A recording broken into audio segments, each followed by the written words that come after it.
How's everyone doing out there? I am so glad to be back with you all at DC Fandom. What an amazing celebration of everything DC.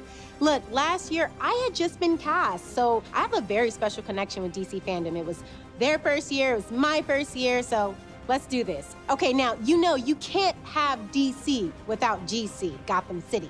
It's dark, gritty, it's riddled with crime and corruption, but that's why we all love it, am I right?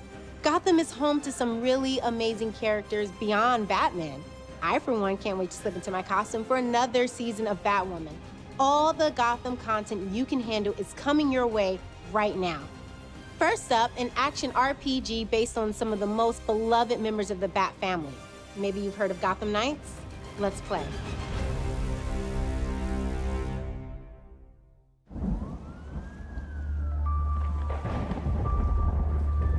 Batman, Jim Gordon, they thought they had a handle on this city. They never did. You don't stand a chance. Because they're always watching, always listening. Pulling everybody's strings. Mine, yours. But no one talks about them. Not a whispered word is said. The Court of Owls is a myth. They're listening.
If you really want to go down this rabbit hole, you need to know there's no coming back from it.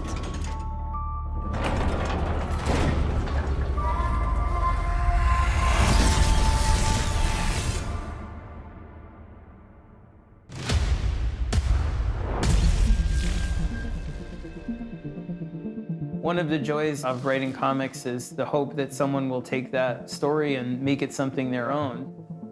And I think the folks at Warner Brothers have done a tremendous job translating and evolving the Court of Owls into the game. The fans, they cosplay as these characters, they're hungry for more. And so here you are getting to play out that conflict in a game itself.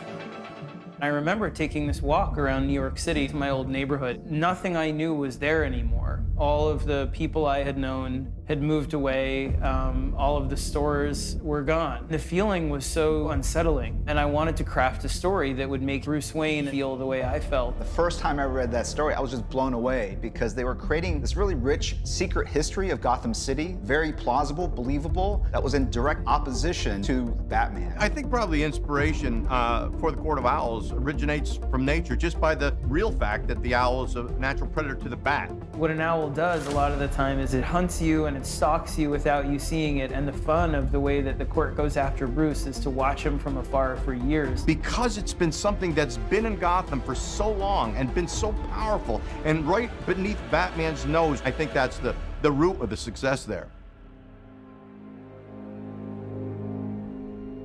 One of the biggest challenges with bringing the Court of Owls from comic books to video games is really the interactive nature of what video games are. How do you take that history, how do you take this cool imagery and bring it to life in a game that's very satisfying? We could look at the source material, we could talk to the creators, and we could ask their opinions about that. We could say, which of these elements do you think we can translate? When I went out there to see what they were doing with the game, I was blown away. I mean, It took what we had done with Court of Owls, but it just elevated it beyond a lot of the borders that we had had. You can't really rely on what you think you know about the court. We have expanded, we have added to it.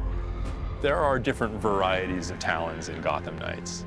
And as the players begin to understand through gameplay the unique strengths and vulnerability of the Talon, it will affect how they equip themselves and how they unlock new abilities. So like any good RPG, we're presenting you with a problem, and then we're presenting you with a range of potential solutions, and players will have an opportunity to kind of maximize that according to their own style. The entire team has worked so hard on this and put so much love and dedication into this, and I really hope it comes through and it gives them a really enjoyable experience. I can't wait for us to share more information about this game. But watch out for those deadly talons, because they are sharp. Be careful.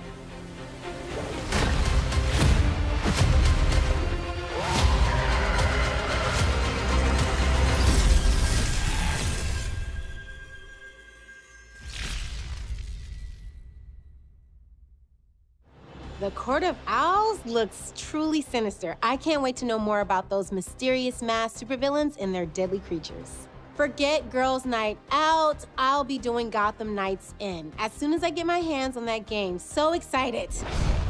I gotta tell you, being in the Hall of Heroes is a huge honor. Look at this place. This is incredible. I hope you guys are enjoying the show so far.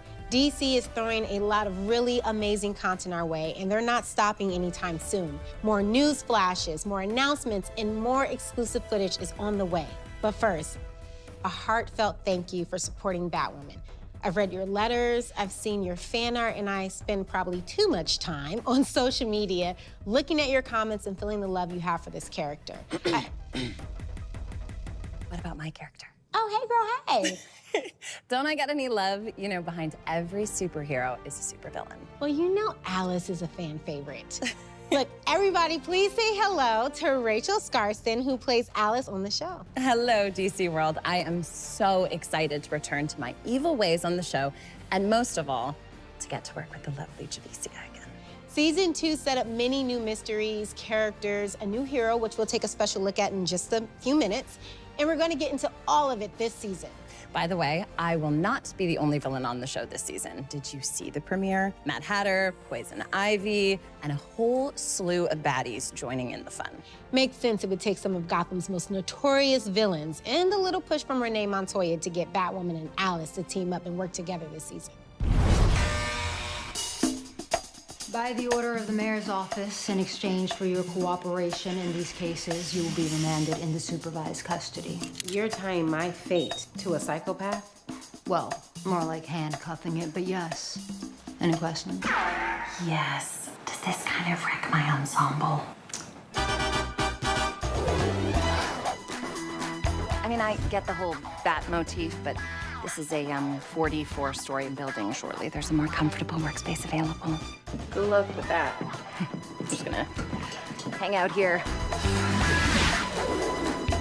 What the hell are you two doing together anyway? Aren't y'all supposed to be enemies? Long story. She's working with me. You're a little short-staffed at City Hall. If crazy stuff's going down, may as well get the crazy lady's take on it. We don't really use the C word anymore. Crazy? Alice and Batwoman are working together? No, I'll have to see it to believe it. Well, Rachel, should we give them a taste of what's to come on season 3 of Batwoman? Perhaps a little bit of that never-before-seen stuff would whet their appetite. I hope so. Here's a look.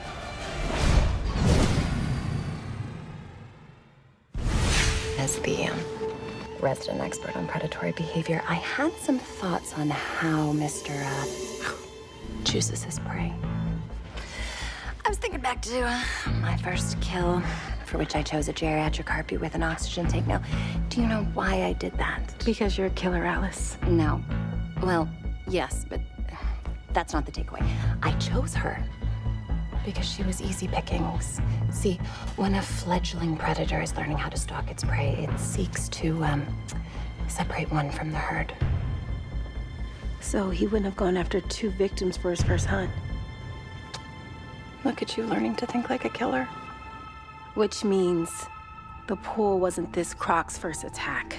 And if it wasn't for all the blood in the deep end, They would have just been listed as missing persons. just like the missing persons I found that were last seen at the East River shore, a mere 2 miles from the pool attack. Welcome to his hunting grounds.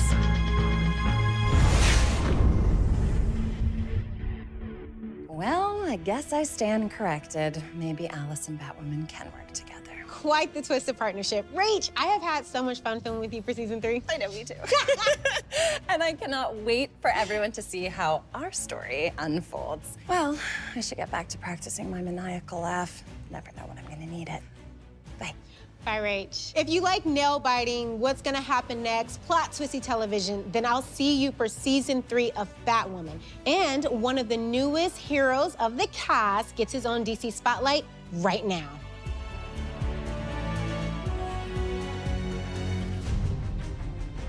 Well, hey, thanks, Javicia. What's up, guys? It is very good to finally be back with y'all virtually for this year's DC Fandome. It's Cameron Johnson here. I play Luke Fox on Batwoman. So at the end of season 2, I finally became Batwing, DC's flying armored superhero.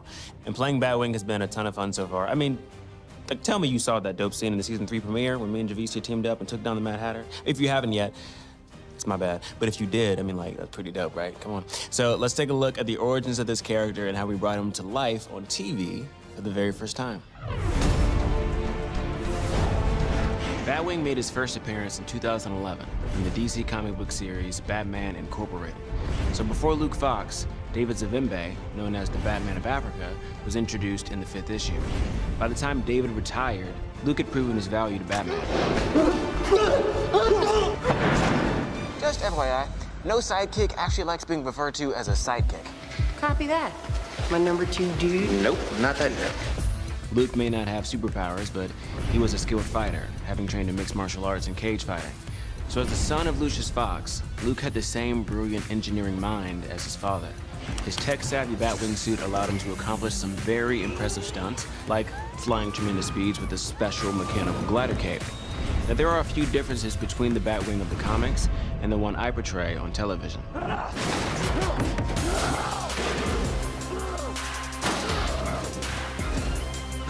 What the hell are you?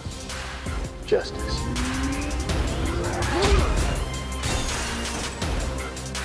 Luke and Tavaroff were friends in the comics before becoming rivals, whereas on Batwoman, Tavaroff is a full-blown villain from the start. Comic book Luke builds the suit with his dad, but on our show, it's Lucius who actually creates the Batwing suit based off of Luke's childhood drawings. In the season 2 finale, Luke discovers this years after his dad dies. When I was a kid, I drew pictures of how I imagined a black Batman would look. Turns out that my dad was secretly turning those pictures into reality. I can't even describe the feeling of putting on the suit for the first time. The costume designer, Maya Manny, and her incredible team did an amazing job designing it and helping me portray this character the way that I envisioned him on the big screen. It truly is an honor knowing that I'm giving kids like me the opportunity to look up and relate to another black superhero. I mean, it's such a surreal experience, and I can't stop smiling about it when I think about it, because, you know, I'm just a random kid from a random town in a random state that had big dreams and wanted to make a difference. I looked up to so many superheroes growing up, and I hope that some kid out there can see me as Batwing and realize that there's a hero in them too. And one day, we might just need to meet them. Now, as some of you may know, and the true homies have copies sitting on their shelves right now, I also wrote a Batwing story for DC's Batman Urban Legends anthology series.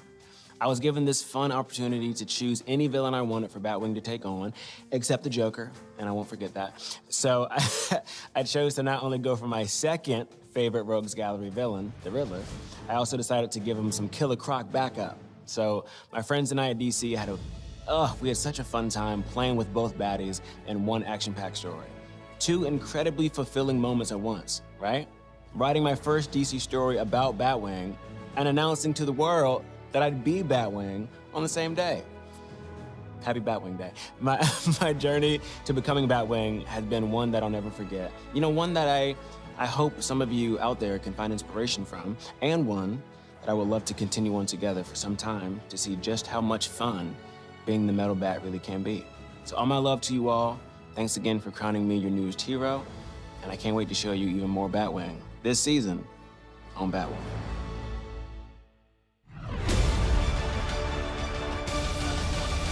Welcome back, DC fans. We are excited to share that the winner of the Round Robin fan bracket, Robins, is available now on DC Universe Infinite. Over 1 million fans voted in the massive winner-take-all bracket, greenlighting Robins from writer Tim Seeley and Baldemar Rivas. As all the Robins come together to talk about how being a Robin has affected their lives, they are violently interrupted by someone who claims she was the first Robin.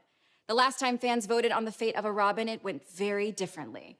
DC Universe subscribers can read this digital first title now, only on DCUI. Still to come, Catwoman Hunted, DC's Legends of Tomorrow, and the new Batman trailer debut. Hello again to all our fellow super fans from all around the globe. Once again, Américo Borgo. And I am Aline Diniz. So far, today's journey through the DC multiverse has been amazing. We saw Dwayne Johnson as Black Adam and Jason Momoa returning as Aquaman. The DC multiverse means we also doubled down on The Flash, took a trip to Metropolis and Gotham City, and got the exclusive intel on the latest video games. But there's also Jason Momoa. You already mentioned him. No, but once is never enough, eh? Oh, got it. Well, anyway, guys, there's still so much ahead, including the Batman. I cannot wait for that. But right now, it's all about Gotham's truly fiendish feline, Catwoman.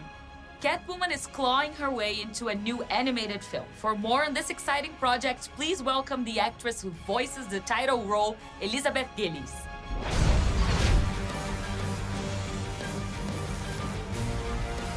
Catwoman celebrates her 80th anniversary next year, and Warner Brothers Animation, DC, and Warner Brothers Home Entertainment salute her longevity and popularity with the release of a DC animated movie all her own, Catwoman Hunted.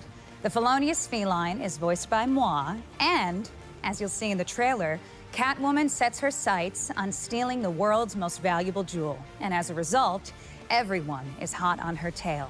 Get ready for the world premiere of the Catwoman Hunted trailer. I assume you're ready for action? This kitten's always ready for action. Darling, you're even more gorgeous in person. Multiple countries have warrants out for your arrest. I'm popular. This little kitten sauntered into the lair of the wrong big cat. No! Stop her! I thought this was supposed to be a party. My kind of party. Minerva is built her Leviathan crime syndicate. It's now richer than many countries. You help us bust Leviathan, your warrants disappear. Catwoman must die. I did not sign up for this. Did you sign up for this? You really have to think about that? Prepare to get your ass kicked. Don't make me fight dirty.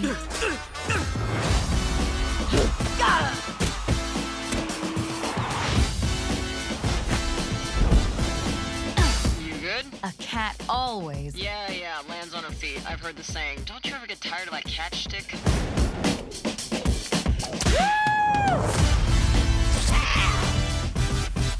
Darling, I love your costume. Hold on to that one, love, or I might just steal him away.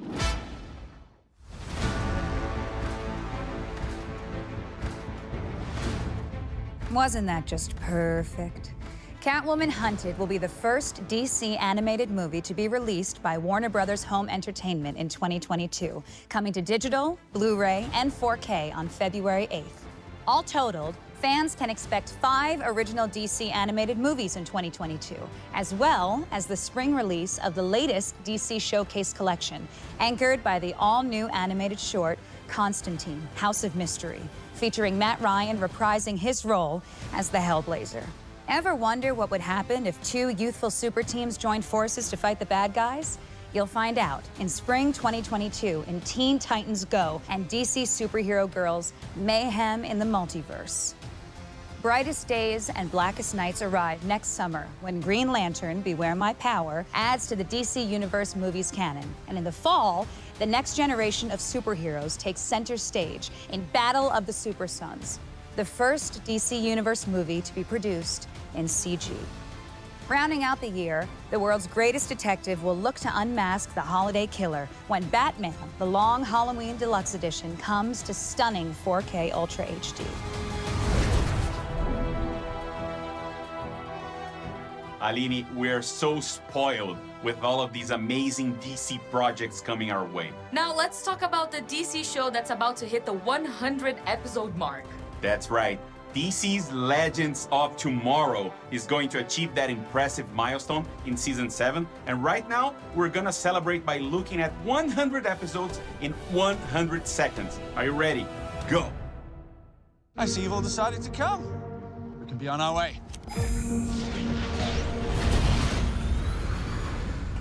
Shall we? In the future, my friends may not be heroes. But if we succeed, they will be remembered as legends. I made you a certain promise. Jax, we gotta go. I don't want to enjoy this for a moment. Let's party! The three of us are going to change our past and our future, and the world as you know it. And that's just the beginning. I just need one more moment. Far too slow. We're never gonna make it! Don't worry. The rest of the legends are here. We're busting everybody out. There's land ahead. All hands on deck!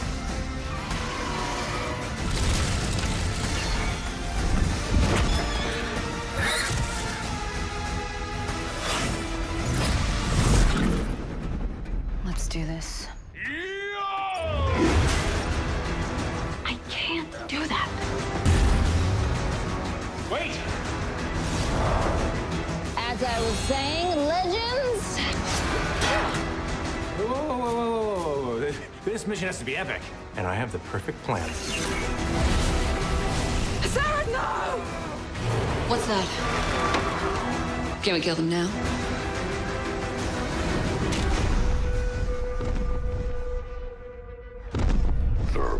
Bebo wants cuddles. Smile, people! What? Oh my. Take us to DEFCON 2. Is this a drill? Are they lowering the barrier? Wow, that I did not see coming. Hey, cheese! You wish. What is it? That it is just business as usual for us. Leave you now with this takeaway that there might not be a normal, but I might be okay. I told you guys we can't keep the cowboy narrator. Sorry. Hey, man, we'll drop you off. Happy trails, legends.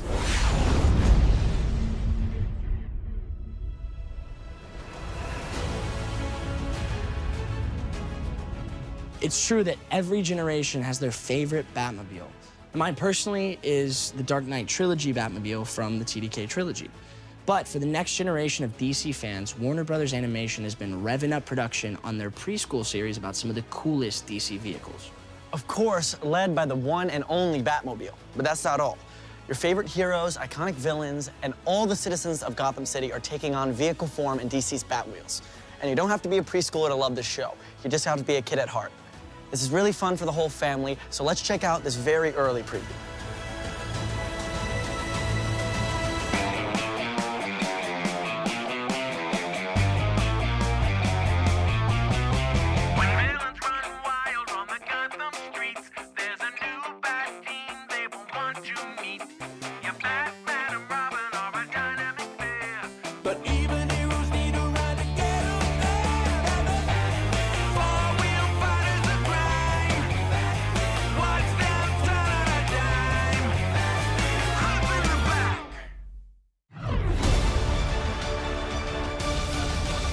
Big news coming from the world of audio. Our friends at Spotify have completed casting for the upcoming audio series, Batman Unburied. But you don't want to hear the news from us. We'll let Barbara Gordon tell you. What up, everyone? At DC Fandome, it is Gina Rodriguez, and I am so excited to let everyone know that I am going to be a part of Batman Unburied. Whoop, whoop. and I get the honor of playing the iconic voice of Barbara Gordon.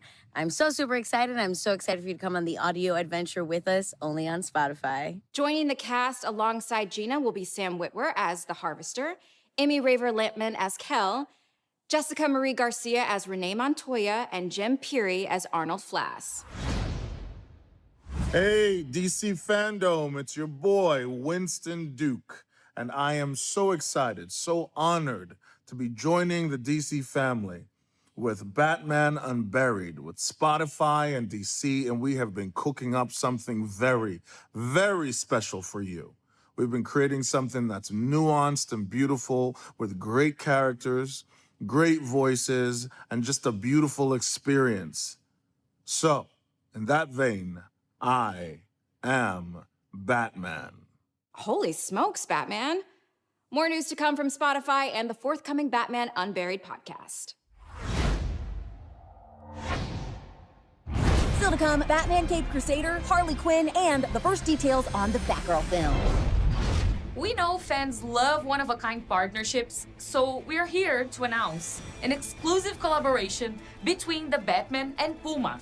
Here to tell us more about it is none other than football icon, that's soccer to some of you, and our fellow Brazilian, Neymar. Now, that is huge news. Fala aí, Neymar. Bate ousadia e bate alegria, hein? Conta mais, o pai tá on mesmo?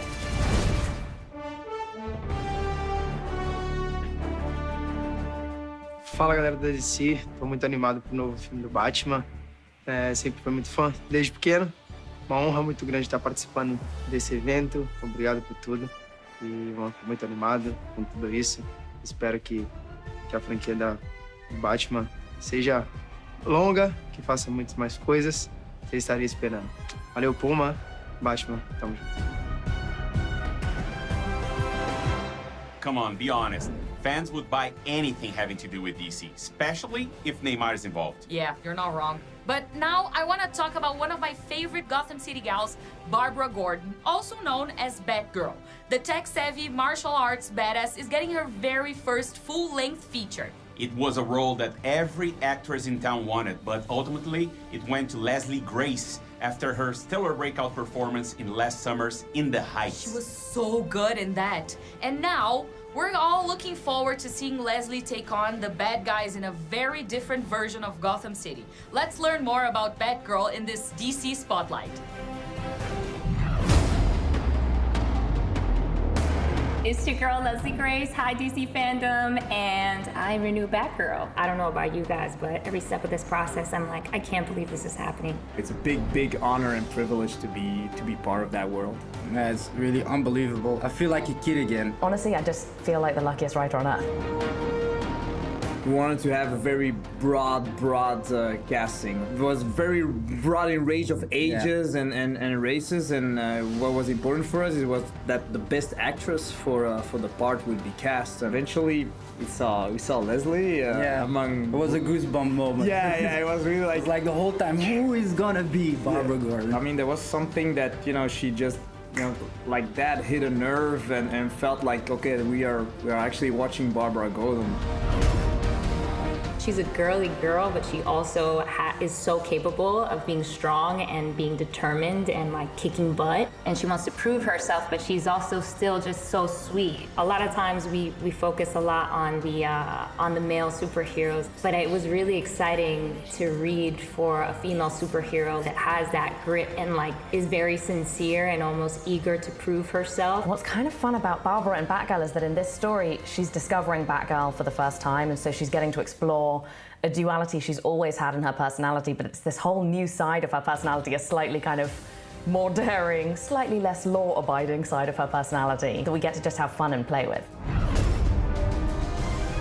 We ask Leslie to train a lot. We want the fights to be, pretty realistic so that it feels more raw and more real and more relatable. I'm really excited about the action. I mean, I'm training so hard and we're trying to get as much learned in my body before I get there. So I'm excited about what that's gonna actually look like once we have a suit and once we're on location figuring out those fight sequences. So that's really exciting to me. You know I'm a fashion girl too, so I'm just dying. I'm like looking at Batgirl behind me, and I'm like, all right, I can see it. We like that she has a cowl. That we can say. She will have a cowl. So it's not gonna be the design with just the mask on the eyes. It was so funny. It was one of the first questions I asked once we were on. I was like, so is she gonna have red hair? Cause like I'm so ready. Affirmative. Of course. Yeah. That's Batgirl. It's gonna have everything in the movie. All the emotions. There's gonna be a climax. It's gonna go crescendo, crescendo, crescendo. And You know, end, you're gonna be on the edge of your seat like and that. at the end, boom! Can't wait. I'm so ready.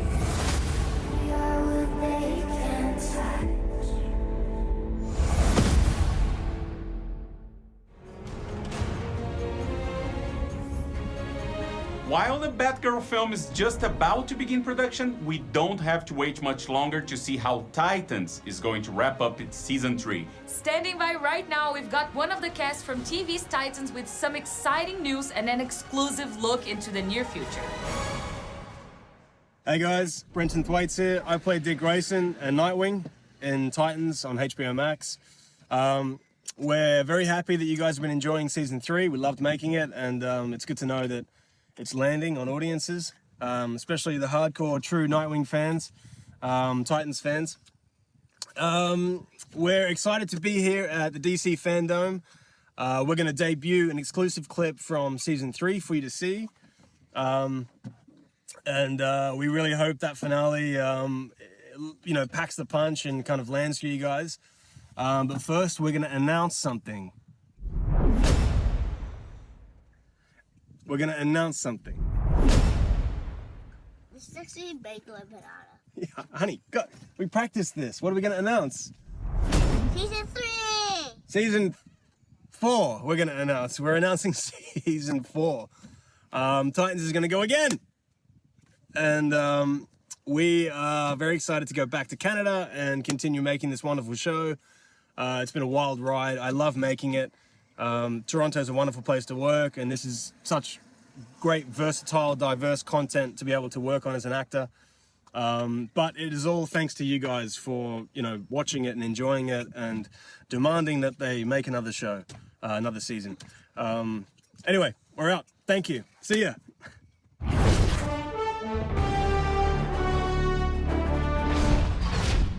Okay, Dick, I'm here. What do I do? Okay, I need you to connect the router to the Wayne Manor mainframe. Slide the security panel cover straight up. It should come right off. You should have told me about Jason. Would you have gone inside if I had? You still should have told me. Okay, got it. Okay, hold on. You're not done yet.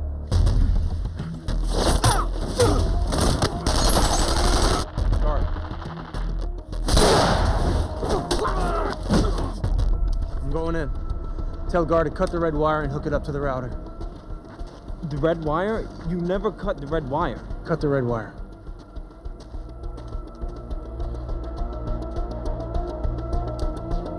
Gar, it's me. Dick left. He said cut the red wire. What? No, you never cut the red wire. I know, but that's what he said.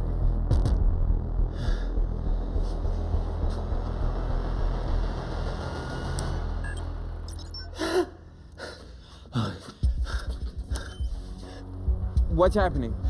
We're in. Oh, shit. What? There's a security question. What's the name of the one who got away? Joker.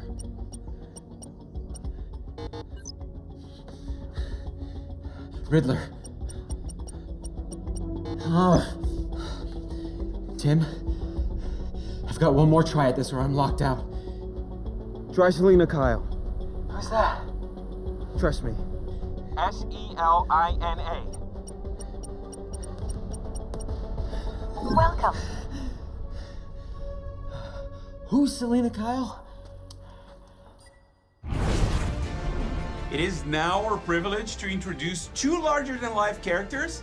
Both have amazing fighting skills, but one has equally impressive biting skills. Yeah. Please welcome Harley Quinn and King Shark.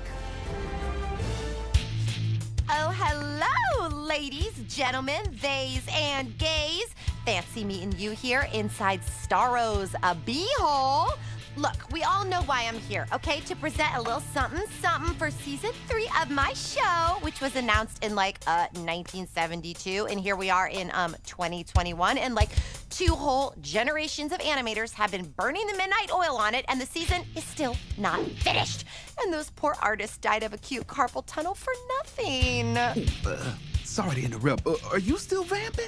Yes. Did you get the season 3 footage from HBO Max? It is currently being uploaded onto the fandome server. And this is only happening now because the hard drive containing said footage looked like a piece of sushi, and I ate said hard drive. But it's being uploaded? It is. So you passed the hard drive? The hard drive is wireless, and it is very much still inside me. Is it high speed? Oh, my metabolism? Yes, I'm lucky. Oh, look! The producers are telling me it's ready to go. Okay, the moment we've all been waiting for. A sizzle reel for Harley Quinn, season 3, coming to HBO Max sometime in 2022. Roll that beautiful bean footage. I've always wanted to say that. So, what do we do now? Let the Eat, Bang, Kill tour begin. Come here. Harley and Ivy are back. Send our regards to whatever tabloid you work for, and tell Ben Affleck I upper deck his fancy soda stream. I'll bring Harley and Ivy to justice, and then you'll change your tune. I am here for revenge. Hell? Oh, I am. Hey, God! To us, together at last. Partners in crime in every sense of the word.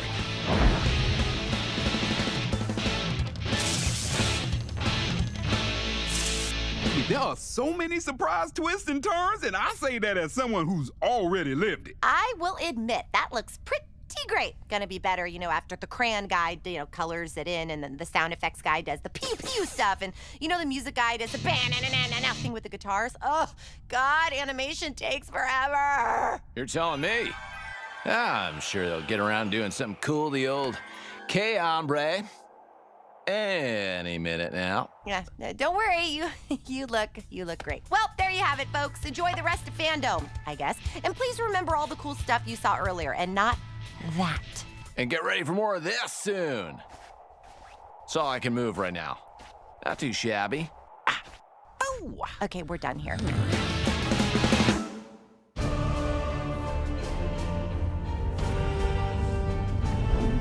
Mis compañeros fanáticos del cómic de DC, it's me, Gabby Cam, huge super fan of all things DC.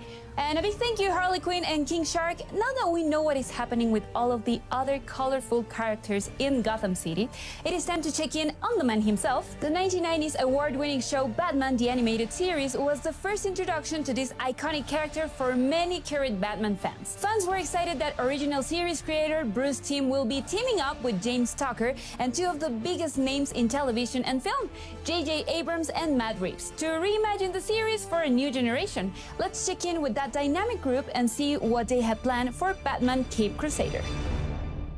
I'm J.J. Abrams, executive producer of Batman Cape Crusader. I'm Bruce Timm, executive producer of Batman Cape Crusader. Hi, I'm Matt Reeves, executive producer of Batman Caped Crusader. Hi, I'm James Tucker, and I am a co-producer on Batman Cape Crusader. Warner's Animation asked if we would be interested in working with Bruce on a new animated Batman series, and Matt was working on the Batman film, so it just felt like an opportunity to collaborate not just with Bruce, but with one of my best friends on a project that I knew would be incredibly meaningful to all of us. One of my elevator pitch versions of this show is that it's more Batman the Animated Series than Batman the Animated Series.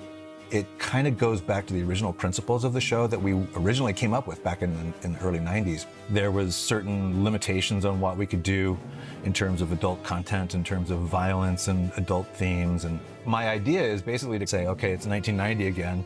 I get to do what I want to do this time. And I got JJ and Matt backing me up. In Bruce's world, in this new iteration, it's just Batman right now. There's not, the Justice League, it doesn't exist. There aren't any other superheroes. It's Batman. You're watching this lone figure swimming through the cesspool of Gotham. It's Batman alone. He's Batman. I mean, whether he's wearing the mask or not, he's Batman. And Bruce Wayne is the mask. Bruce Wayne is a phony person. He's a construction that Batman has created to deflect suspicion from his activities. So he's going to be very low-tech initially. You know, as he develops as a character, we'll start introducing those gadgets. And, you know, the audience can see how he developed the Batmobile using different prototypes. That's part of the fun of this series, is we're finding him discovering these things that most other Batman series, they already were there. It really is an incredibly complex psychological story about someone who, in a way, needs to be redeemed, and that's kind of what at least this first season's about. We've reconfigured some of the roles some of the characters have. We're starting before Batman has earned their trust, and they've earned Batman's trust, so there's nothing assumed. We don't know that Commissioner Gordon will be Batman's ally. The journey of the show is to see how they, you know, eventually grow together and learn to trust or not. You know, nothing is assumed in this series as far as what we're used to seeing in the world of Batman. What this does is it gives us the opportunity to say, okay, well, the versions of Joker and Catwoman and Penguin, those versions that we did on Batman the Animated Series were really great and iconic. But there's lots of different ways we can take those characters that we hope will be just as iconic and just as powerful. Bruce pitched the concept of Caped Crusader, and he had the Strange Days short that was done for Batman's 75th anniversary. That was very old school film noir look. It was in black and white. And I think that's what really closed the deal on the pitch, because looking at that, they could see exactly what the show was going to look like. But just so it's clear, the show won't be in black and white unless I can talk Bruce into doing a special episode. This new iteration is very much born of a noir sensibility. Definitely heavy on the German expressionism / film noir kind of styling, set in the kind of timeless 40s world. If anything, we're probably going to lean into that even more in terms of authentic clothes and hairstyles and hats and vehicles and architecture. The way we deal with the characters is going to be quite a bit more modern in terms of inclusivity, representation, things like that. Caped Crusader is something that, you know, I feel honored to get to be part of the creative conversations, to get to help and support along with Matt, you know, not just the vision for how they want to do it, but even in using new technologies, the opportunity to take advantage of literally techniques that didn't exist back when Bruce was doing the animated series. It's an honor, and I'm thrilled to be able to work on this, but to be honest with you, the most exciting part is I can't wait to see how it turns out. I can't wait to see all of this come together. I'm a fan, and I just want to see what Bruce does.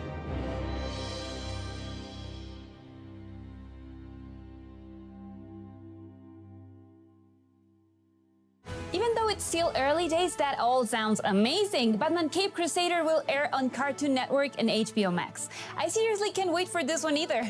There's so much talent behind this series. And speaking of talent, let's take a look at your amazing Gotham-inspired art.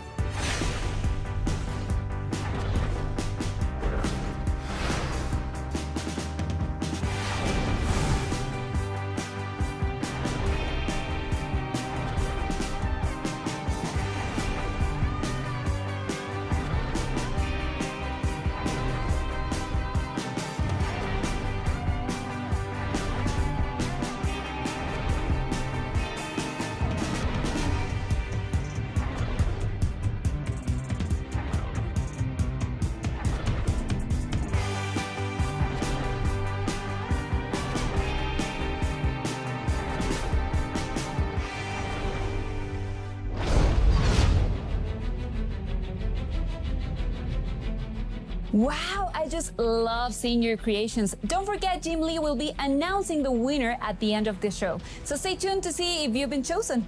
Do you like pizza? Have you ever wanted to be like the Batman? Then you will want to get your TikTok on with those pizza fanatics at Little Caesars, who are partnering with the Batman film in theaters in 2022. To get in on the fun, record how you would navigate your everyday life if you were the Batman. Then tag your video with hashtag #BeLikeTheBatman on TikTok. To learn more, check out at Little Caesars Pizza on TikTok. We won't keep you in the dark. And here's something else to be excited about. A new DC mobile game announcement from Ludia. Looks like the most iconic DC superheroes and supervillains are going to be featured in a puzzle RPG. Mobile gamers, get your fingers ready for DC heroes and villains.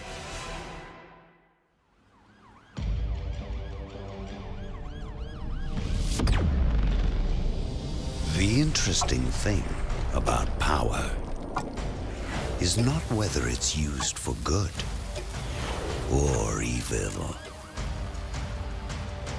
Nor is it that even the greatest power can be lost in an instant.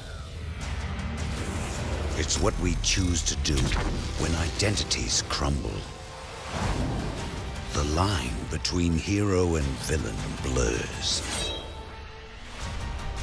and extinction draws near. Enter a crisis where sworn enemies will be forced to unite. The fate of the universe is in your hands.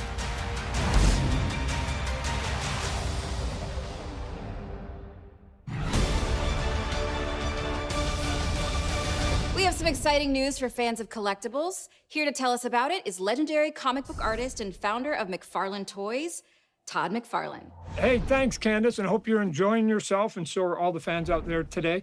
I'm here to talk to everybody about McFarlane Toys, my company, and DC Direct. We just started a partnership, but basically I'm going to take all the things that we're good at and continue to do all the things that DC Direct has been doing. So here's a couple of things to look forward to. We're going to continue the Batman Black and White series, which is over 100 different statues already.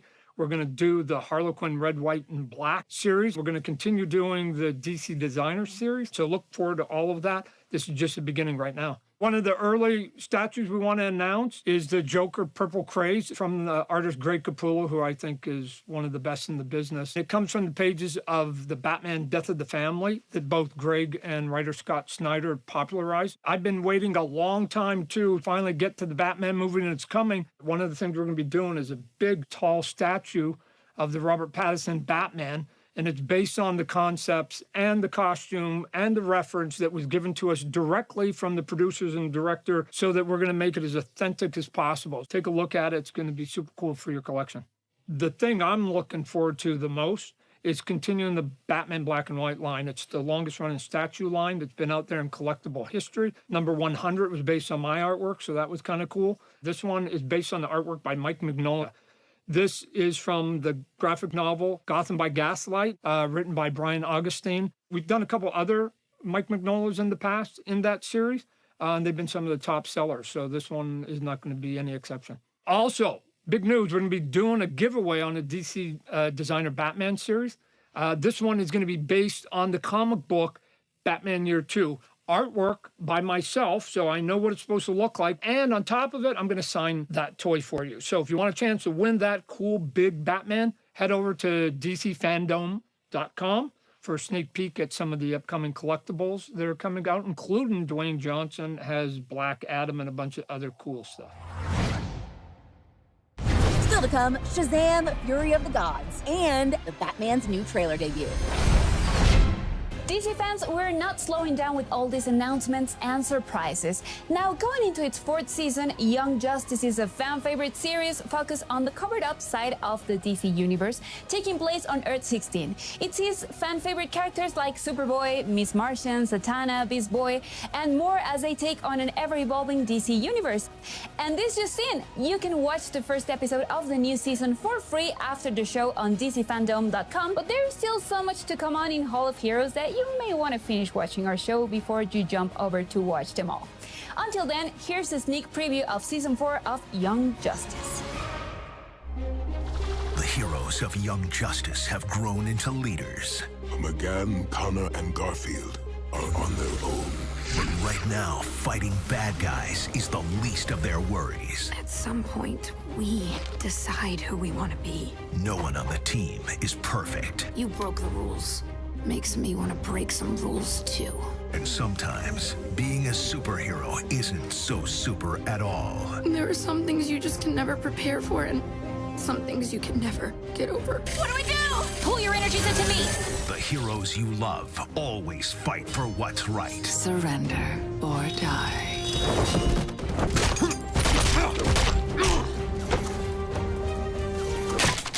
That was my favorite clipboard. This season, they'll fight for something more. No more angst! No more meddling! You'll all die today! And the choices they make. We decide who we want to be. Man, for a minute, I thought I lost you too. Will alter the DC universe forever. Young Justice Phantoms, now streaming. I like it.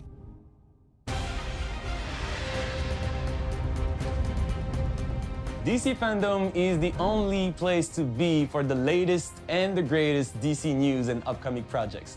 I am Terry LTAM, and to say I'm thrilled to be here with the best fans in the world is a complete understatement. This is beyond exciting.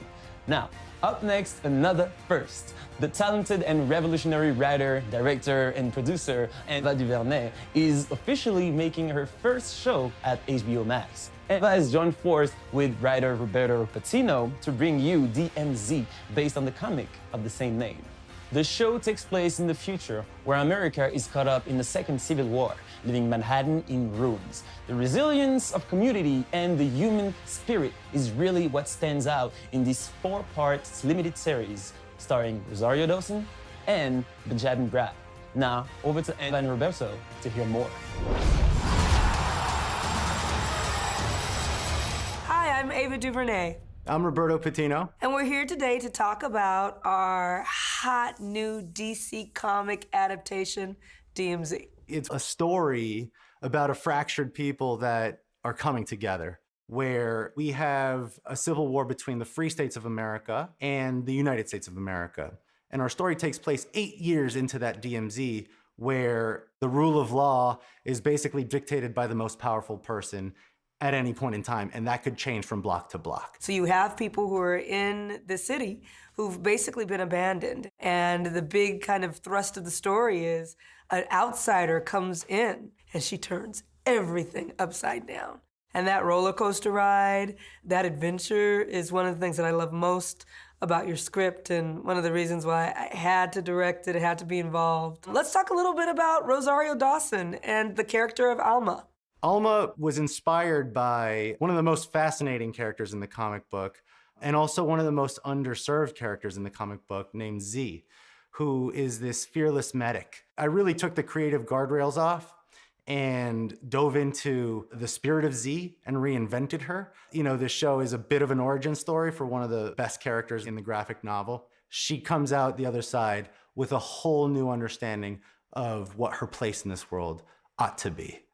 I mean, the thing is like a beautiful, chaotic, messy, grappling with gender and who can do what and what power looks like and who really has the power. This is exemplified through Parco, played by Benjamin Bratt, and Wilson, played by Hoon Lee. And these are two actors, Roberto, they came to play. Man, Parco Delgado is this guy who said, you know what? I am the law. I am the power here. And who I am and what I say I am, no one's going to challenge me on that if I say it with enough resolve. Wilson, on the other hand, is about the opposite side of that, where everybody gets to make truly free choices in the DMZ. They get to decide who they want to be. And the result of that is this patchwork of gangs and tribes and outfits. And Wilson sees that as a marvel. Because that's what the DMZ is. It is set in a world that's just a few moments into the future. And it speculates what would we be if we let the worst of our divisions get to us. I just think it's super cool. It's also important in ways that allow us to consider ourselves now and what we want to be going forward. We're just pleased and proud that it's going to be making its way to HBO Max. And, you know, it's just been a pleasure working with you, my friend. I can't wait to do it again and again. Indeed, it's been such a pleasure working with you too. And I honestly cannot wait for the world to see DMZ. It's a world I'm thrilled to share with audiences, and especially with the DC fans. Same here. Well, thank you to DC for having us, and we'll see you on HBO Max very soon.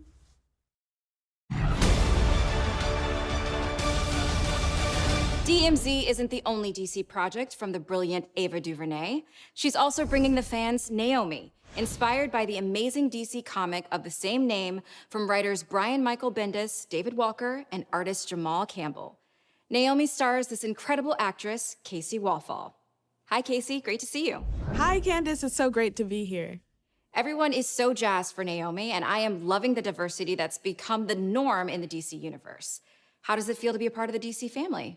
It's an honor to be a part of the DC family. I, for so long, have watched shows like The Flash and a bunch of other DC TV and movies, so it's really special to me and very full circle for me. And everyone who I've talked to within the DC universe has been incredibly welcoming, which makes me really happy and it's been so exciting. I'm really excited for people to see this character that is so special to them within the comics on TV. And since she's so fairly new to the DC universe, there's a lot of room to grow within the character and within the story. And it's something that we haven't seen yet within the DC universe.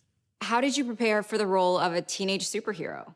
Preparing for the role of a teenage superhero isn't so hard for me because I started the show when I was 16. Naomi is 16, I'm 17 now. So our lives, they often overlap as I'm reading the scripts. I get to pull from my family and my friends and things that I'm going through. And when you're a teenager, it's really crucial when you're figuring out your identity and who you are and what you like and what you don't like, which is a lot of what goes through Naomi's head throughout the story. It's a superhero show, but it's also a coming of age story. When it comes to the part of preparing for the superhero part, I can't relate to the supernatural part of the story, but I can relate to being a good person and doing good deeds, which is a huge part about being a superhero. And I've also read the comics. When I first booked the show, I got the series of the comics, and I've also read the Justice Leagues that she's in. And I'm an avid reader, so getting into comics is something that the show has started me on.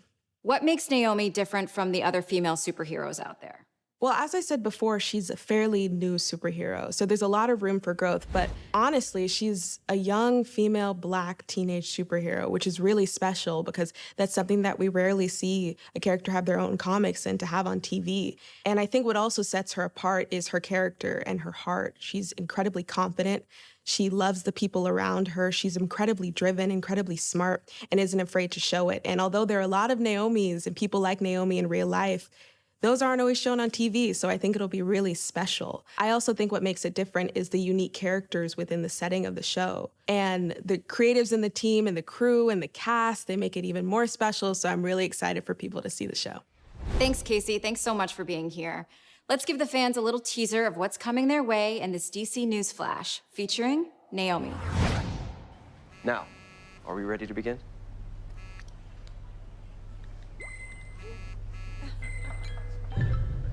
What's going on? Annabelle says there's a stunt happening in the square. Something to do with Superman. I need this for my site. Bathroom break. 10 minutes. I'll be right back.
Hi everyone, I'm Asher Angel.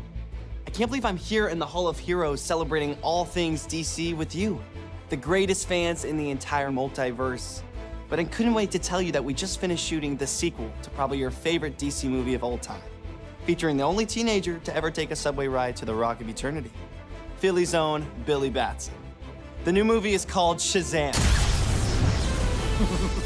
You see what I did there? Because in the movie, when he says, anyway, I'm Zachary Levi, and let me tell you something. Our new movie, Shazam! Fury of the Gods, is going to be out of this world. In fact, the fate of Philadelphia and probably, I don't know, actually the entire world is in my hands. But this time, the family and I, we're up against some seriously scary villains. Helen Mirren and Lucy Liu. My real-life alter ego, Asher Angel, and I We had such a great time making this movie with our director, David Sandberg, and the rest of our cast, Jack and Megan and Adam and Ross and Grace and DJ and Ian and Jovan and Faith. There are so many. And like our new cast members, like Rachel Zegler. We just wanted to take you behind the scenes to join in the fun during the making of Shazam.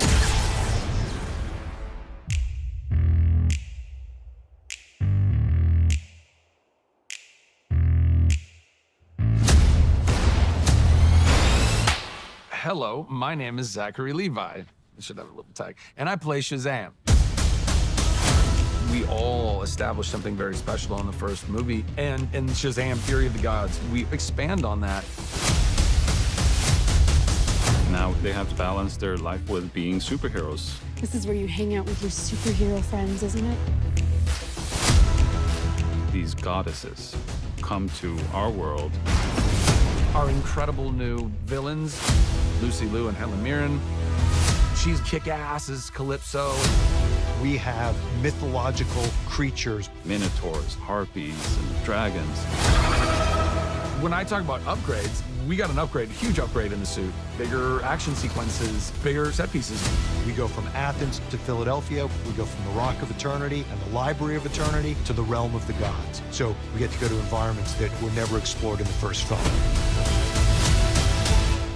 We have it all. 3, 2, 1. Shazam! Fury of the Gods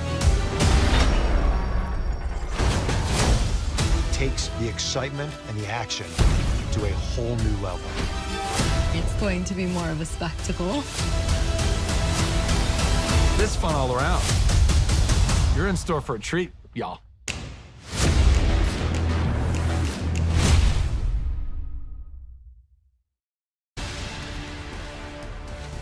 You know, it doesn't matter how many times I yell the word Shazam, I still can't fly. I also never seem to turn into a superhero. Oh well, I'll just keep trying. All right, guys, let's keep the action going. Wonder Woman, who's been having a great year, getting ready to celebrate her 80th anniversary. Let's take a look back at a few highlights from her extraordinary story.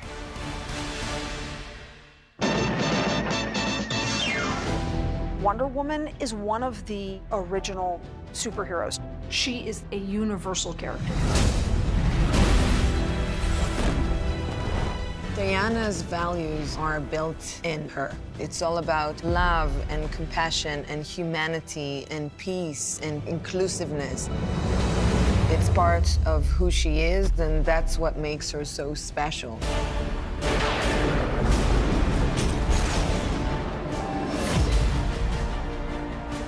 Shall we? She believes in good, and her optimism radiates hope to the world. She's been around because I think she struck a chord at a certain time and then just kind of evolved throughout the ages. We all were Wonder Woman on the playground, and I love that she elicits that in people and makes people feel like they could be Wonder Woman.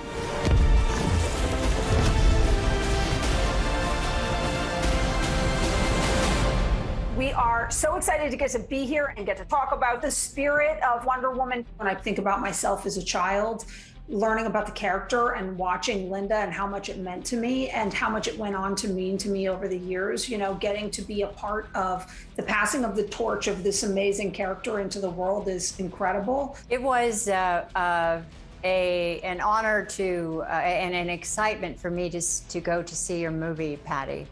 I know what it was like from the inside out, and I know what the legacy meant to me. And when I created the character, it wasn't on the comic book page, her kindness and her goodness. Her strength was a lasso of truth, and it was defensive things. And that meant something to me, because we know what Wonder Woman is. We, not just you and me, but the women out there and the women that have come behind us and with us and through us. And I hope that they can see what that is in their own lives. It gives me sort of chills talking about it. Beautifully said, Linda. It's so much more than a comic book character. It is an idea and an essence. And as a matter of fact, I wrote a song for you and for Gal, and based on an original lyric that I had started for my husband, but when I did your movie, I finished writing this song that comes out in October, actually, called Human and Divine. And it's about the love of Wonder Woman. And I can't wait for everyone to hear it, because it's incredible. And I'm so excited for it to be heard by the world. Thank you. Here's the interesting thing. I think that Wonder Woman was controversial at the time that she came out. To my deep surprise, she was controversial still when you did it, Linda, because I remember all of the conversation about, were you too beautiful? Were you too kind?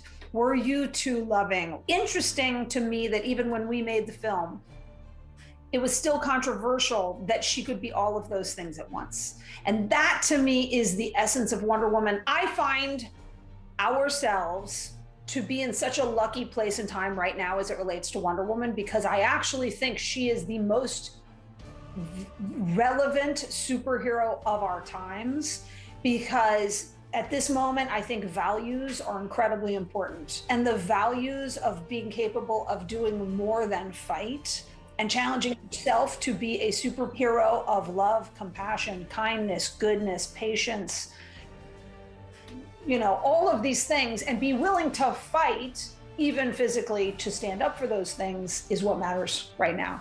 It is certainly not my invention or yours, but it feels like I'm a part of something. And that we take on to the next generation of fans. And that is my hope for the future, certainly, and your hope for the future. What you, in Wonder Woman 3, which I can't wait to hear you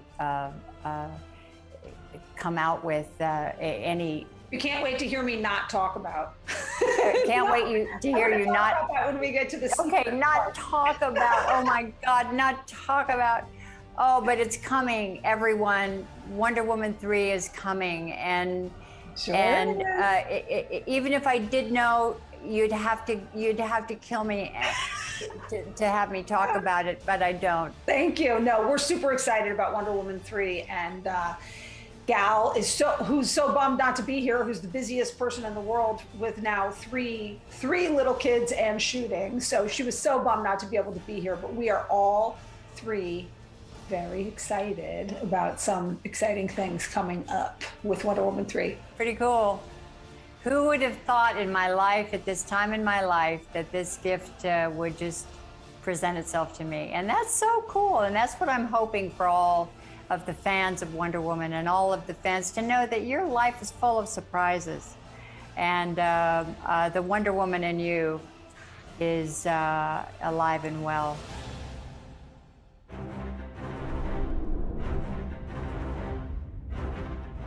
Wow. I am just in awe of these women, Patty and Linda, and to you, the fans. Wonder Woman is all about celebrating the strength and wonder in all of us and creating a more respectful and open world. That's why we're so excited to launch our new content series, Real Wonder, with our partners at Unilever. Real Wonder is a year-long celebration of Wonder Woman's 80th anniversary. And together with Dove, we're committed to creating and celebrating everyday women who make the world a more beautiful and confident place. We'll share real-world stories by real women who are using their everyday superpowers to help create real wonder and change in their communities. We're looking for women who aspire to ensure that the next generation grows up helping young people raise their self-esteem and realize their full potential. Check out the website below to nominate someone who embodies celebrating the wonder in all of us today. Now, let's take a look at a special collection of fan art that celebrates the icon on her 80th anniversary. Here are just some of the truly wonderful creations sent in by the fans of the original, the most genuine, the pop culture icon that is Wonder Woman.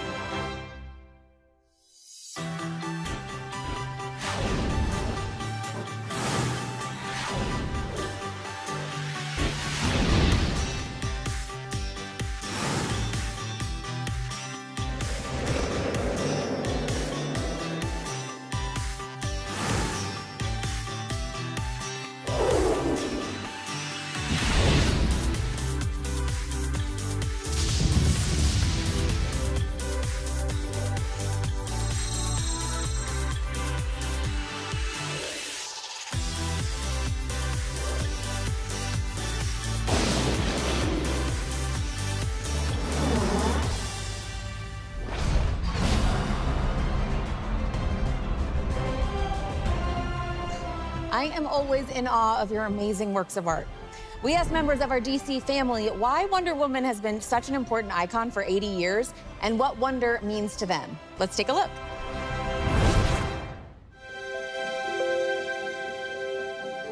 I think it's about time that we realize that women actually are half of the human race and can be as strong and as exciting and interesting and complex as male characters. A character like Wonder Woman at the time, she was an incredibly, important, unheard of, groundbreaking character that I think has meant so much to so many. Look! It's Wonder Woman! She's a standout character among all the original DC members. I can't believe she's been around for 80 years. It's insane. I think she inspires everyone who aspires to be like a strong, powerful person. People gravitate towards her so much because she's uniquely different. I think it's important to have strong female role models like Wonder Woman because women have gone through so much adversity.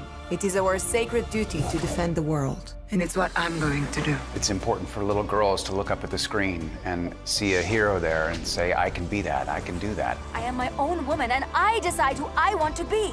The inspiration that comes from seeing this super strong, super smart, elegant heroine that stands on her own. It gives them someone to look up to, even if it's just in their imagination. Wonder Woman is an amazing character. Anybody can look up to her, regardless of status. Of course, Wonder Woman's really important to be a role model for women and young women, but also for younger men. It gives you like a chance to believe that you can actually be Wonder Woman, that you can reach a capacity of your dreams, I suppose. I would say wonder inspires a sense of awe.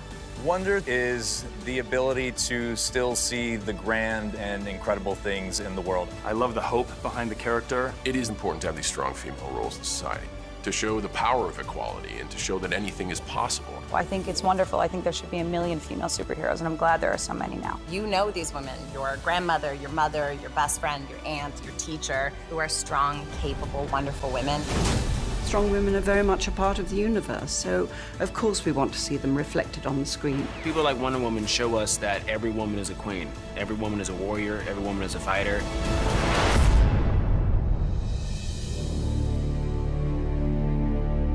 I think Wonder Woman is dope. I like that rope. I don't understand it, but it's cool. To continue the celebration of wonder, we have one more fun challenge. Now, we all know that part of Wonder Woman's iconic lore, especially from the TV series, is that she has the most awesome transformation of any superhero with her infamous spin. Celebrate Wonder Woman's 80th with us by doing the Spin Challenge on TikTok. Show us how you spin into action, and no matter what the day brings, you can spin into anything that makes you take on the day with confidence. Let me show you how it's done. I am feeling very confident in my Wonder Woman look. Wonder Woman. And breaking news from DC Publishing. As we are celebrating Wonder Woman and the 80th anniversary of this iconic superhero, we are also looking ahead to 2022 with Trial of the Amazons. This massive crossover event will affect the future of the Amazons. Diana has ascended to a new place of existence, fighting for justice on a cosmic scale, which has led to massive change for the Amazons. Queen Hippolyta departs from man's world, leaving Nubia to watch over Themyscira as new tribes of Amazons appear. Yara Flor recently introduced to comics as Wonder Girl, and Nubia find themselves at the heart of a power struggle in this historic story that fans won't want to miss.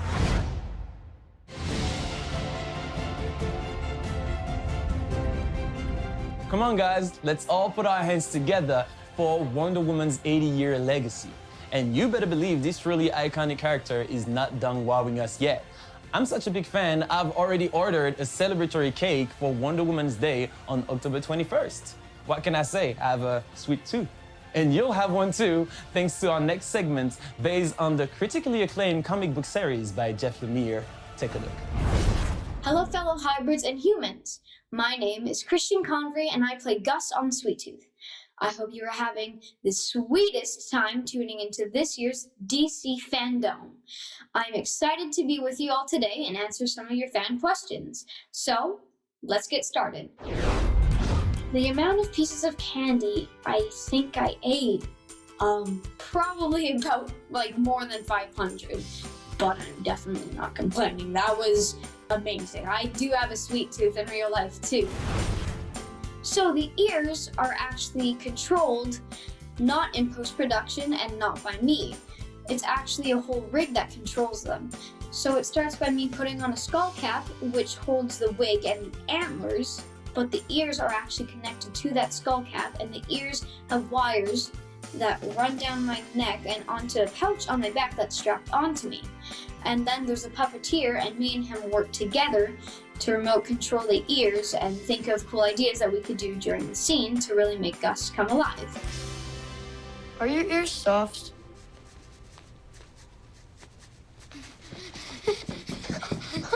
Super cool. My favorite part about shooting in New Zealand was how the nature is so spectacular and extravagant that when it's put onto camera, you're like, is this fake? Because it looks so majestic and magical. That is what I love about New Zealand, the magical nature there.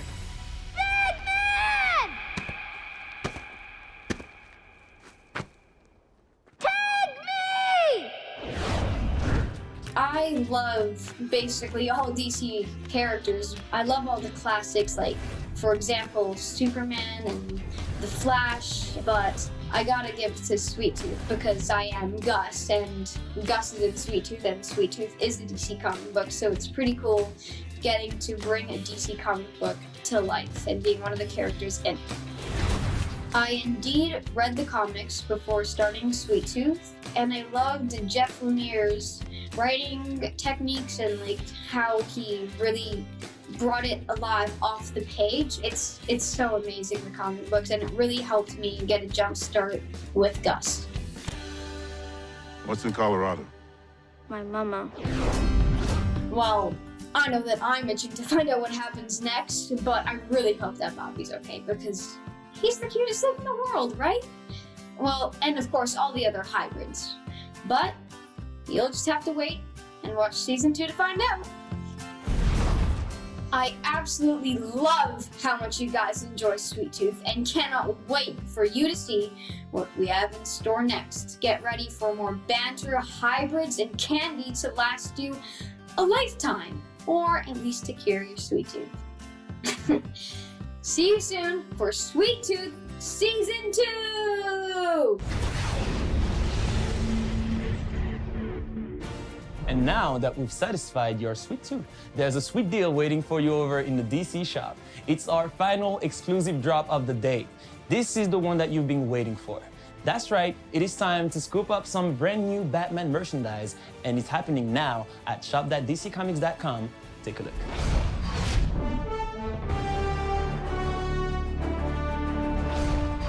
Get ready for the world premiere of the Batman trailer.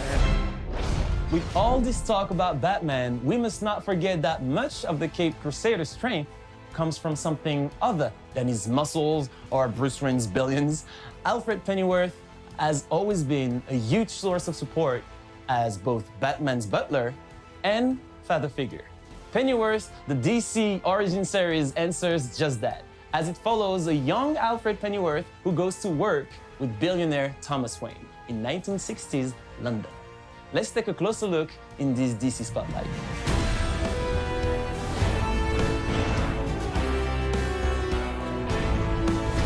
Hello, DC fandom. We've had so much fun making Pennyworth over the past 2 seasons, and we just wanted to thank you all so much for your support. On a personal note, it's been a dream for me to play this character, and I really will never forget it, so thank you so much. Whoa, whoa, whoa, whoa, whoa. It sounds like you're saying goodbye, when actually we've got some really exciting news to share, haven't we? So why don't you... That is true. I will. As you can see, we're on set, and we are officially in production for Season 3 of Pennyworth, which is now a Max original series on HBO Max. That's right, and you'll be able to catch up on the first 2 seasons of Pennyworth on HBO Max early 2022, and the all-new Season 3 will premiere there later that same year. We really can't thank you enough for your love and support, and it's because of you, the fans, that we are back, and we can't wait for you to see what we have in store. Season 3 will dive in deeper on the lives of Alfred, Martha, Thomas, Bet Sykes, Lucius Fox, and all the other Pennyworth characters, as we find out more about their involvement in the evolution of the Batman canon. And there's a 5-year time jump. Oh, all right, that's a bit of a spoiler. Well, let's just say that there's lots of exciting things happening on Pennyworth Season 3, and we can't wait for you to see. It's going to be a fun and revealing ride ahead. We and everyone here at Pennyworth are so happy to be back, and we'll see you very soon on HBO Max.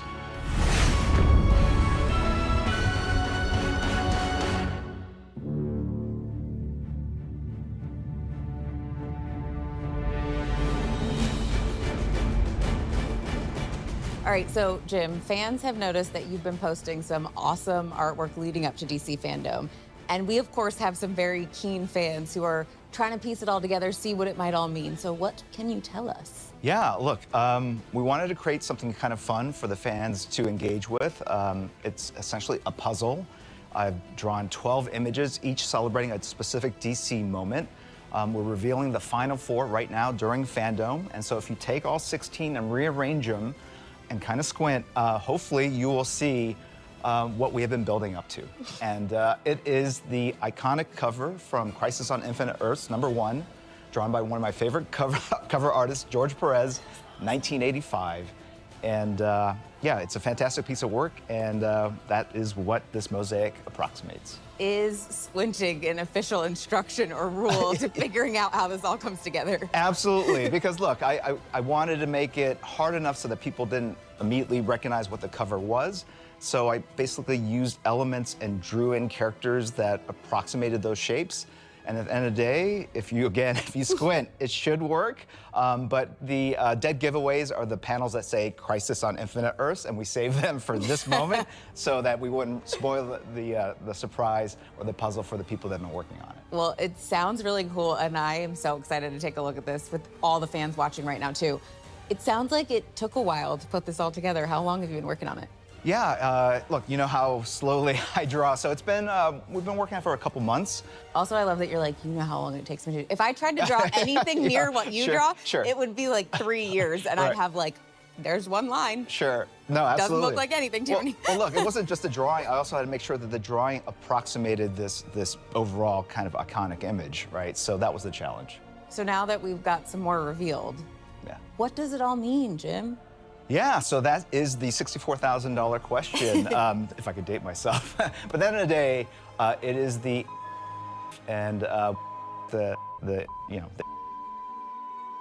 that the fans really see. That's awesome, but you do know that it's not just you and I here talking.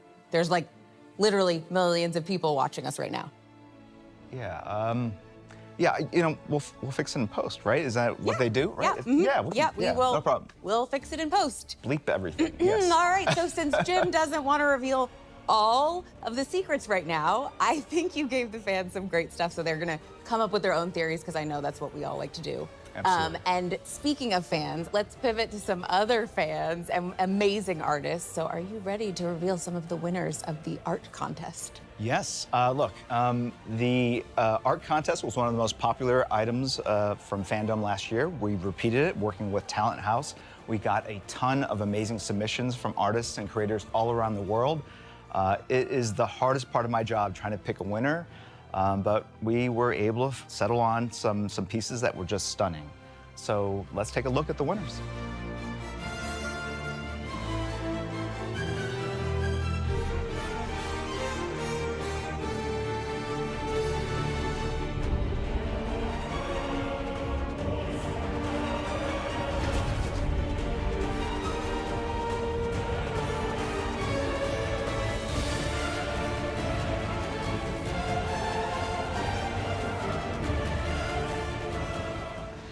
All right, I took a walk around the Hall of Heroes and found a secret passageway, and I'm literally in the Batcave, guys.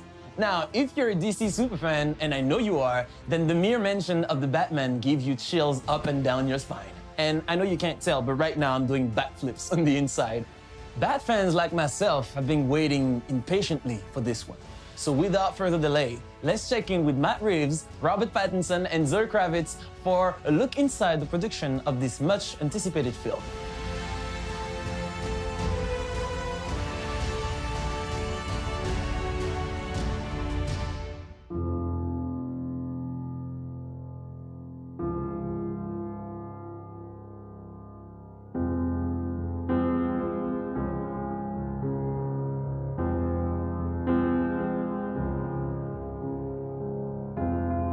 For some reason, Batman just always stood out.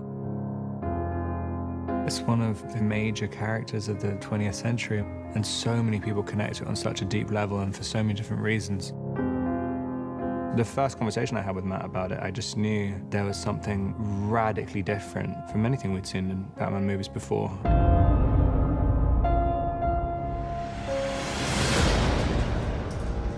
I felt that we'd seen lots of origin stories. We'd seen things go further and further into fantasy. And I thought, well, one place we haven't been is grounding it the way that Year One does, to come right in to a young Batman, not be an origin tale, but refer to his origins and shake into his core. Right from the beginning, there's a desperation to it. He's really working out this rage. All the fights seem very personal. What's so wonderful about this world is the exploration of the gray area. Catwoman really wants to fight for those who don't have someone else to fight for them. And that's where Batman and her really connect. He wants to inflict his kind of justice. He's just compelled to do it. There is no other option.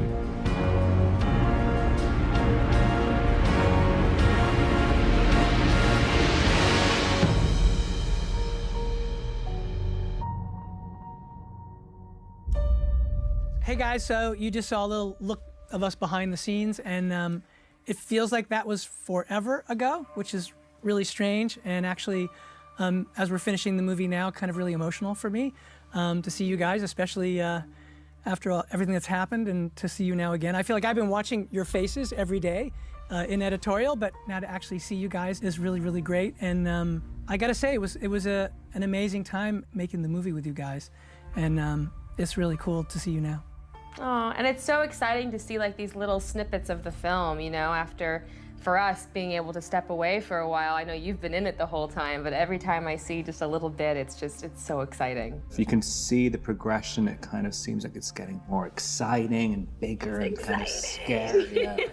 There was just something very special and magical about the way you guys played off of each other right from the beginning. And so I just knew right away, I was like going, wow, there's just a really neat, like I know you guys are friends, and so there was a great chemistry right from the beginning that I just felt like there was a connection, which you naturally had. And I feel like when we were filming, obviously that came out more and more. I mean, do you guys remember when we were doing that crazy sort of, I guess, screen test, I guess you would call it, you know, when you guys got together for the first time? I definitely remember, because that was basically my audition, right? You know, Rob was already cast, and that was my audition, and I was really nervous, and I remember you gave me like the hardest part of the audition, to be honest, was the helmet. They were like, here's this helmet, you know, and you have to like walk out, and then you take the helmet off and you do the scene. But it's like sometimes really hard to look like cool when you're taking off, like you get stuck. And I was like, this is how I lose the part. I lose the part because I can't take off a helmet. And it was just the opposite. Do you remember your first day, Rob, when you were wearing one of the actual bat suits? When Rob and I first got together, like we'd had all those conversations, and then just by virtue of what it is, it's Batman, the studio's like, well, we always do like a screen test, which is so like, you know, kind of the same thing you guys did. Rob did first by himself and literally was wearing, I believe, Val Kilmer's yeah. bat suit. Yeah. Which, by the way, like the moment you put it on, like that was kind of a crazy moment. It was crazy, but I remember putting it on and thinking that this is impossible. This is going to be absolutely impossible. I remember you saying like, because I guess just trying to move, I mean, wearing a kind of 2-inch thick rubber suit or latex suit and being incredibly nervous and full of adrenaline the whole time. I remember we did like 2 takes, and when you were just saying, what can we do about this sweat? And I was like, nothing. There's nothing that can be done. I have to be drained of liquid. The other thing that I remember too, which is cool because it informed the movie, is at the end of that costume test where you came and you put on the eye makeup and began the transformation. That moment for me, that was when I was like, oh my God, it is so you. Like, it was just such a cool, and I remember you saying afterwards to me, you were like, I don't know what I just did. I said, it was amazing, which it was. It was really, really cool. But I really did think, oh my God, this version of this character, this guy who's sort of almost like, if you think of Bruce Wayne as like a recluse rock star in a decaying manner, there's this part of me that so saw you as that, and I had no idea that you would be interested in playing the role at all. And I thought, what if Rob doesn't want to play Batman? This will be a disaster. And then it turned out that you completely on your own had a whole path to the same thing, which is that you had been obsessed with Batman for years, and when you found out that we were doing this version, you were very interested. So it was one of those things that for me felt really kind of lucky and fated, and then we met. I really felt that connection with you where I felt like, oh, we're gonna be able to find something new with this guy and do something really special. But for me, you were always that version of what I saw in the page, and that was about trying to create a new version of Bruce. He doesn't have as much control over his personality. Like the delineation between when he's Batman and when he's Bruce is not so clear. I mean, in other kind of iterations of it, you know, he really knows what he's doing when he's putting on the cowl. And I kind of really like this idea. It's a little bit out of control. He hasn't completely defined what Batman is. I mean, it's kind of, he gets lost in it. Whenever he's putting it on every night, and it's kind of, you're basically, he's not sleeping, and he's, you know, becoming this quite sort of odd creature. Like just finding the right, literally how to move as Batman, how to talk as Batman. I mean, that was what was fun for me even when you guys first met up. I was like going, oh, so this is the rhythm of what it'll be like when you guys talk to each other. Like even something as simple as that. And like the way you came in with, like you had for me, so you had an attitude that was so Selena, right from the way you came in. I obviously, you know, understand the gravity of a character like this and what she means to so many people, but what felt really important was to really focus on the story that we're telling in this moment, you know, and, you know, try and create a real human being. You know, I don't want her to be an idea, you know, I want her to be a real human being in a real situation, in a real city, trying to survive and reacting to her own pain, you know, and her history. So I really, really focused on this particular story and this particular moment in this woman's life. I think it was about trying to find a way, again, as Zoe was saying, to ground her so that she felt like she had an emotional journey that made sense for who she was, that ended up being Selena Kyle, but was one that we hadn't seen before, and yet some ways it does connect to the comics. I mean, that's the thing which will be fun to share with an audience, is that there are a lot of iconic Selena Kyle aspects to the story, but I don't think any version of any of the Batman stories that have done any Selena stuff have done it in this way. Because this is the foundation that we're setting right now, right? Like as we move forward and see her become Catwoman, you know, that heart and that humanity will always be there. So we debuted our first trailer for our movie last year at DC Fandome. And we want to say thank you for the great response. It's only fitting that we share the second trailer with you all today. Okay, enough from us. Here's what you've been waiting so patiently for. It's the trailer for The Batman.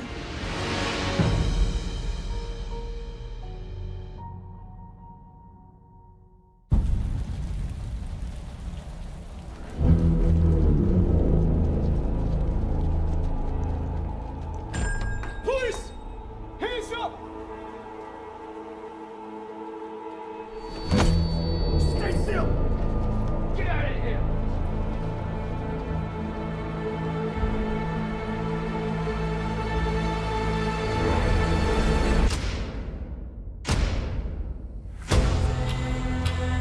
Fear is a tool.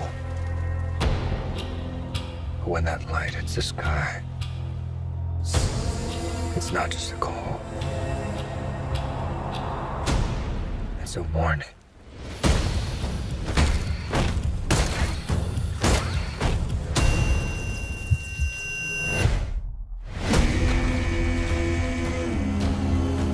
I've been trying to reach you. Find the gun! This is a powder keg, and Riddler's the match. I can take care of myself. If this continues, it won't be long before you've nothing left. I don't care what happens to me. It's only gonna get worse for you.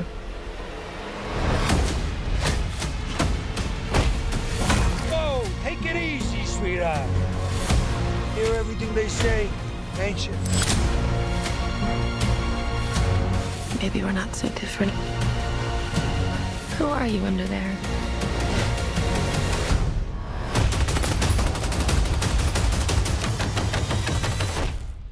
I'm vengeance.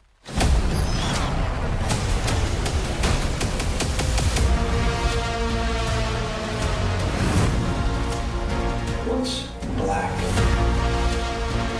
in blue, and dead all over.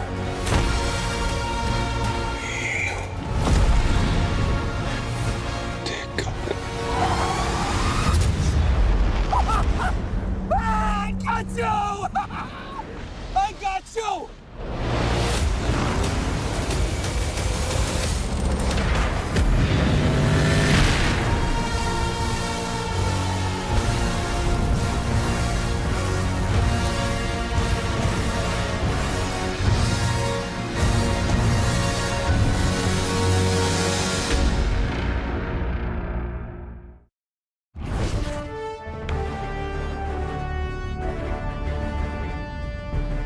And that's the way to drop the mic and end the show. Wow, amazing. On behalf of Warner Brothers and DC, thank you all for watching.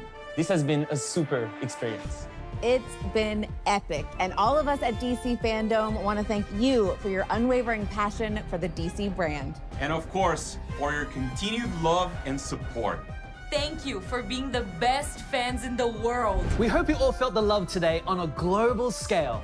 Goodbye from Australia. It was an absolute pleasure bringing DC's multiverse into your world.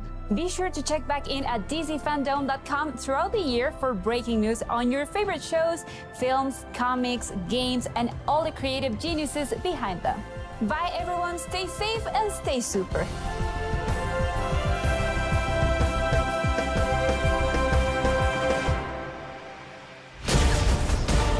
Thanks for watching. Thanks for watching. DC Fandome. Nothing compares to this. Wow.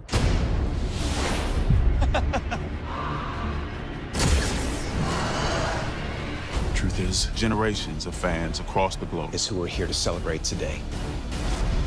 Masterpiece! And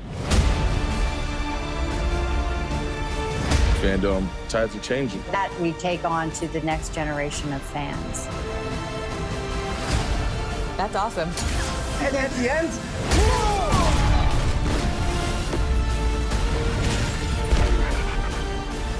I will admit, that looks pretty great. We have it all. And that includes you, the fans. We're thanking all the fans. Love you guys. Thanks for watching. Thanks for watching. Thanks for watching. Thanks for watching. Thanks for watching. Thanks for watching. Thanks for watching. Thank you for watching. Thanks for watching. Thanks for watching. Thanks for watching. Thanks for watching. Mahalo for watching. Okay, we're done here.